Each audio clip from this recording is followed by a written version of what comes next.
ঠাকুরবাড়ির আরও একটি রেসিপি নিয়ে আপনাদের সামনে। সম্পূর্ণ ভিন্ন ধরনের রেসিপি, আর এই রেসিপির টেস্ট অনবদ্য। গুড ইভিনিং এভরিওয়ান, শতাব্দীর কিচেনে আপনাদের সবাইকে স্বাগত জানাই। আজকের রেসিপি ভাজা মুগ ডাল পোড়ো। তাহলে চলুন শুরু করা যাক আজকের এই সহজ এবং সুস্বাদু রেসিপি। প্রথমে 100 গ্রাম মুগ ডাল ভেজে নেব।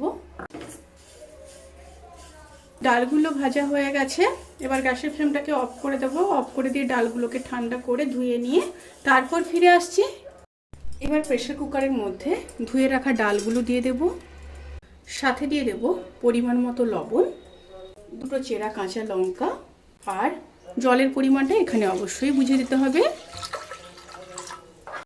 দিয়ে প্রেসারের মুখটা বন্ধ করে দেব, দিয়ে একটা সিটি দিয়ে নেব, তারপর ফিরে আসছি। প্রথমে কড়াইতে 2 চামচ ঘি দিয়ে দেব। ঘিয়ের মধ্যে দিয়ে দেব একটা তেজপাতা, আর দিয়ে দেব 1 চামচ আদা বাটা। দিয়ে একটু নেড়ে নেব। কড়াই থেকে যখন সুন্দর একটা স্মেল বেরোতে শুরু করবে, সেই সময় সেদ্ধ করে রাখা ডাল দিয়ে দেব, সাথে প্রায় 50 ml মতো গরুর দুধ দিয়ে দেব। এই রেসিপির ক্ষেত্রে এটি হচ্ছে সবচেয়ে মূল উপকরণ। এবার খুব ভালোভাবে মিশিয়ে নেব।